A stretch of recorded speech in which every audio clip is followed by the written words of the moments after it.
ओम नमः शिवाय, जय महाकाल। आप सबको पता है कि 22 अक्टूबर को नवरात्र की अष्टमी तिथि पड़ रही है और इस वीडियो में हम लोग लक्ष्मी पोटली के उपाय को समझेंगे कि अगर आपके घर में माता लक्ष्मी का वास नहीं है, बहुत ज़्यादा पैसों को लेकर दिक्कत है, कर्जे बढ़ते जा रहे हैं, तो ये वीडियो आपके लिए है। तो इस नवरात्रि में अष्टमी तिथि पे इस उपाय को सभी को ज़रूर करना, ठीक है।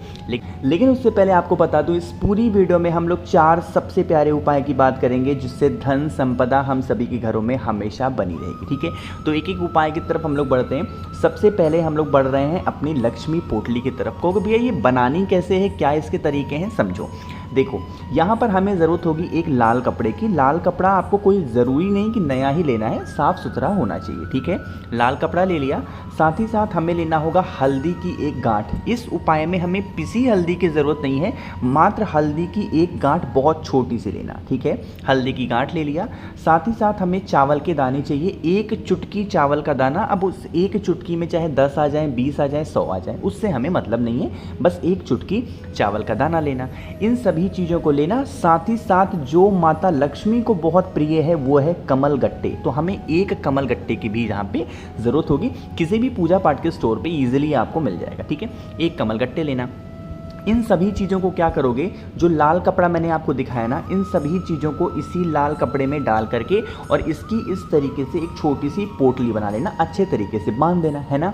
और इस पोटली को आप अपने घर में जहाँ पर भी रुपए, पैसे, गहने, जेवरात, सोना चांदी जो कुछ भी रखते हो ना, जहाँ पे, वहीं पे ले जा करके नवरात्र की अष्टमी तिथि पे जो भी व्यक्ति रख देता है उसके घर में कभी धन संपदा की कमी नहीं होती। लेकिन जब उस पोटली को आप उस जगह पे रखोगे ना, तो यहाँ पे आपको 2 नाम लेकर के रखना होगा, ठीक है। किसका नाम लेके? रिद्धि सिद्धि का नाम लेके रखना। फिर से बोल रहा हूँ, रिद्धि सिद्धि का नाम लेकर के रखना। जब आप उस अलमारी में या फिर उस जिस भी जगह पे रख रहे हो वहाँ पे पोटली को रख दो, दरवाजे को बंद कर दो, तो उस दरवाजे पे हल्दी से आपको एक छोटा से स्वास्तिक का निर्माण कर देना होगा, ओम श्रीम नमः का स्मरण करके। कौन सा मंत्र? ओम श्रीम नमः। इस मंत्र का उच्चारण करके स्वास्तिक का निर्माण करना। जो भी व्यक्ति नवरात्रि की अष्टमी तिथि पे इस उपाय को कर लेता है उनके घर में हमेशा धन संपदा बनी रहती है, कभी भी माता लक्ष्मी रूठती नहीं है और कर्ज की तो समस्या खत्म होती है, ठीक है। तो आप सभी लोग इस उपाय को ज़रूर करेंगे, है ना। चलो आगे बढ़ते हैं लक्ष्मी प्राप्ति के। अब हम लोग अपने दूसरे उपाय की तरफ, जिससे हमारे घर में अगर धन संपदा को लेकर बहुत प्रॉब्लम होती है ना, कि मतलब भैया इतने उपाय करके देख लिए फिर भी नहीं अच्छी पूरी हो रही है, तो आपको क्या करना। देखो, स्क्रीन पर आपको लाल फूल दिख रहा है। जितनी वीडियोस बनाता हूं उसमें एक बात याद ज़रूर दिलाता हूं, माता को जो सबसे प्रिय है ना वो है लाल फूल। चाहे वो कोई भी माता हो, है ना, माँ पार्वती हो, माँ लक्ष्मी, कोई भी हो, ये लाल फूल उनको बहुत प्रिय है। तो हमें इस तरीके से एक लाल फूल लेना, ठीक है। ले लिया। अब महादेव को कौन सा फूल प्रिय होता है? महादेव को कोई सा भी सफ़ेद फूल बहुत प्रिय है, कोई भी, बस केतकी का फूल ना हो, बाकी कोई भी फूल हो, महादेव को बहुत प्रिय है, ठीक है। तो एक सफ़ेद फूल लेना। इन दोनों चीज़ों को लेना और एक तांबे का लोटा लेना जिसमें जल भर लेना। कहाँ से? अपने घर से। और इसी के अंदर जो सफ़ेद फूल लिया है ना आपने, उस सफ़ेद फूल को कलश के अंदर डाल देना। एक चीज़ का ध्यान रखना, जो लाल फूल मैंने आपको दिखाया उस लाल फूल को कलश के अंदर नहीं डालना, है ना, उसको अलग से रखना और इस तांबे के लोटे को फूल डाल करके लेके चले जाना महादेव के शिवलिंग के पास में। थोड़ा सा क्रम समझने की कोशिश करेंगे। जो आपके पास में लाल फूल है ना, माँ भगवान शंकर के शिवलिंग के पास में या फिर भगवान शंकर के मंदिर में जहाँ पर भी माता सती यानी कि माँ पार्वती की फोटो, मूर्ति, प्रतिमा हो, उनके पास में उस एक लाल फूल को ओम श्रीम नमः का ध्यान करते हुए, किसका, कौन सा मंत्र बोलना है? ओम श्रीम नमः। इस मंत्र का उच्चारण करके माता के चरणों में समर्पित करना, है ना। बाकी आपके पास में जो तांबे के लोटे में जल है जिसमें सफ़ेद फूल आपने डाला है, फेस रखना उत्तर दिशा महादेव के शिवलिंग के पास में और पूरा का पूरा जल एक बार में महादेव के शिवलिंग के ऊपर समर्पित करना है। एक चीज़ का बस ध्यान रखना कि जल आप जब समर्पित कर रहे हो तो जल आपके पैरों पे ना गिरे। अगर पैरों पे गिर गया तो इससे लक्ष्मी हानि का दोष लगता है। इसीलिए मैं आपसे हमेशा कहता हूँ कि जल जब भी चढ़ाओ बिल्कुल स्लो मोशन में धीरे धीरे चढ़ाओ, ठीक है। समझ में आई बात? इससे क्या होता है, हमारे घर में हमेशा धन संपदा बनी रहती है, कभी भी माता लक्ष्मी की कमी नहीं होती। एक छोटी सी बात यहाँ से आपके बता दूं, मुझे कुछ लोग के कमेंट आते हैं, भैया आप एक ही बात को बताते हो कि फेस इधर रखो, लोटा ऐसे चढ़ाओ।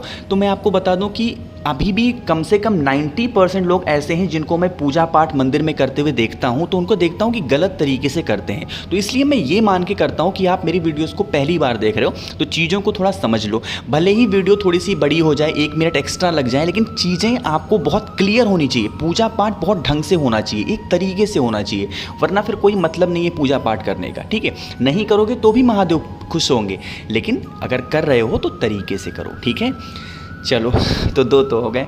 आगे बढ़ रहे हैं हम लोग इस वीडियो में अब अपने तीसरे उपाय की तरफ, लेकिन ये आपको मैं तब बताऊंगा ना जब आप कर दोगे वीडियो को लाइक, और ये मेरी आज की फीस होगी। चैनल को सब्सक्राइब करना जिसने अभी तक नहीं किया है ना। देखो समझते हैं, स्क्रीन पर आपको दिख रहा होगा एक बेलपत्र है ना, लेकिन इस उपाय के लिए हमें बेलपत्र की ज़रूरत नहीं है। कितनी बेलपत्र लोगे? 7 बेलपत्र लेना होगा। कितने? 7 बेलपत्र। और यह उपाय भी अगर धन संपदा की बहुत कमी है, बहुत परेशान हो तो करना। ठीक है, बेलपत्र लिया, इस बेलपत्र पर आपको क्या करना है, इस तरीके से चाहे तो सिंदूर मिल जाए या फिर कुमकुम रोली, सिंदूर या फिर कुमकुम रोली, उससे क्या करोगे, आपको यहाँ पे एक श्री लिखना है। कुछ इस तरीके से श्री लिखोगे, जैसे मैं लिख रहा हूँ ना, श्री लिखना, श्री लिख दो या फिर एक छोटी सी बिंदी लगा दो। मैं तो कहूँगा श्री लिख दो, लिख देना। 7 की 7 बेलपत्र पे श्री लिखो, इसकी एक माला बना लो। 7 ही बेलपत्र की माला बनानी है, नहीं बना सकते हो तो उसका भी तरीका है, बट माला बना लो। बनाने के बाद क्या करोगे, किसी भी देवी माता के मंदिर में जाना, जो भी माता का मंदिर आपके घर के आसपास सबसे नज़दीक हो वहाँ पे जाना है ना। फिर से वही मंत्र आपको मैं बार बार बोल रहा हूँ, मंत्र यहाँ पे इस बार मैं लिख दे रहा हूँ, ओम श्रीम और नमः, है ना। इस मंत्र का उच्चारण करके माता के गले में आपको उस एक बेलपत्र की माला को, जो 7 बेलपत्र आपने लिया है ना, श्री लिखा हुआ, ओम श्रीम नमः कहते हुए आपको पहना देना है ना। लेकिन कहोगे भैया माला कैसे बनाएंगे, 7 ही बेलपत्र है, नहीं बना मिलेगा। नहीं बना मिलेगा तो एक एक बेलपत्र ओम श्रीम नमः का स्मरण करते हुए माता के पास में रख देना। इससे क्या होता है, अष्टमी तिथि पड़ रही है, जो भी व्यक्ति नवरात्रि की अष्टमी तिथि पे इस उपाय को कर लेता है, उनके घर में कभी धन संपदा की कमी हो ही नहीं सकती। कर्ज से तो मुक्ति आपको मिलती ही मिलती है। समझ में आई बात? चलो तो 3 तो हो गए हैं। एक और बहुत ही सुंदर से उपाय की बात करते हैं, और यह उपाय किसके लिए होगा अब आपको बताऊंगा। होगा कि अगर आपके घर में धन की बहुत कमी हो रही है, माता लक्ष्मी अभी भी रूठी हुई है, तो इस नवरात्रि में नीम के पत्ते से उपाय को करना। उसके बाद फिर देखना आपके घर में हमेशा धन संपदा बनी रहेगी। ठीक है, देखो समझते हैं। स्क्रीन पर आपको दिख रहा होगा यहाँ पे नीम के बहुत सारे पत्ते दिख रहे हैं। 2 से 4 नीम के पत्ते लेना। कितने? 2 से 4 नीम के पत्ते लेना। अब एक बात और, कहोगे भैया नीम के ही पत्ते क्यों लेना है, तो मैं आपको बता चुका हूं कि अगर आपने गुरुजी की कथा सुनी होगी ध्यान से, तो गुरुजी ने बहुत बार बता रखा है कि पूरी नवरात्रि में माता का जो वास माना जाता है नीम पेड़ के नीचे माना जाता है। ठीक है, 2-3 पत्ते लेना। उसके बाद हमें लेने होंगे एक कमलगट्टा, बहुत ज़्यादा नहीं, मात्र एक कमलगट्टा लेना। और उसके बाद एक तांबे का लोटा लेना। इस तांबे के लोटे में जल भरना, और जल भर करके जो आपने 2 से 4 नीम के पत्ते लिए हैं वो डालना, और एक कमलगट्टे को डाल देना। ठीक है, कलश तैयार हो गया। उसके बाद इस कलश को क्या करोगे, आप अपने घर में, पूरे घर में कहीं पर भी एक स्थान पे उस कलश को ढक करके पूरी रात रख दो। कब? पूरी रात रख देना। रखने के बाद क्या करोगे, जो नीम का पत्ता आपने कलश के अंदर डाल रखा है उसको किसी चम्मच से या फिर किसी भी चीज़ से निकाल लेना। उंगलियों से मत निकालना वरना जूठा हो जाएगा। आप किसी भी चीज़ से नीम के पत्तों को निकालना, किसी पेड़ के नीचे डाल देना। बाकी का जो जल हुआ है कमलगट्टे वाला, उसको उसी नीम पेड़ के नीचे जाना और अपनी कुल देवी का ध्यान करते हुए, हर एक परिवार की, हर एक घर की अपनी अलग कुल देवी होते हैं, कुल देवता होते हैं, तो कुल देवी का ध्यान करते हुए पूरा का पूरा जल नीम पेड़ की जड़ में समर्पित कर देना है ना। इससे भी क्या होता है, हमारे घर में हमेशा धन संपदा बनी रहती है। कमलगट्टा जहाँ पर भी चढ़ गया, इसका मतलब है कि वो उपाय धन संपदा के लिए ही है। ठीक है, तो करके देखिएगा, आपके घर में हमेशा माता लक्ष्मी का वास बना रहेगा। तो भाई तो कोशिश की मैंने आप सभी को बहुत ही अच्छा समझाने की। कुछ समझ में नहीं आया है, मुझसे फ़ोन पे बातें करनी है, तो आप हमें इंस्टाग्राम या फिर फेसबुक पे फॉलो कर सकते हैं। सर्च करिएगा द नेचुरल प्लैनेट 108, वहाँ पर मैं आप सभी से बातें किया करूँगा। जितने भी भाई बहन इस आवाज़ को पहली बार सुन रहे हैं तो चैनल को सब्सक्राइब करेंगे, और हाँ, वीडियो को लाइक ज़रूर किया करिए। ओम नमः शिवाय, जय महाकाल।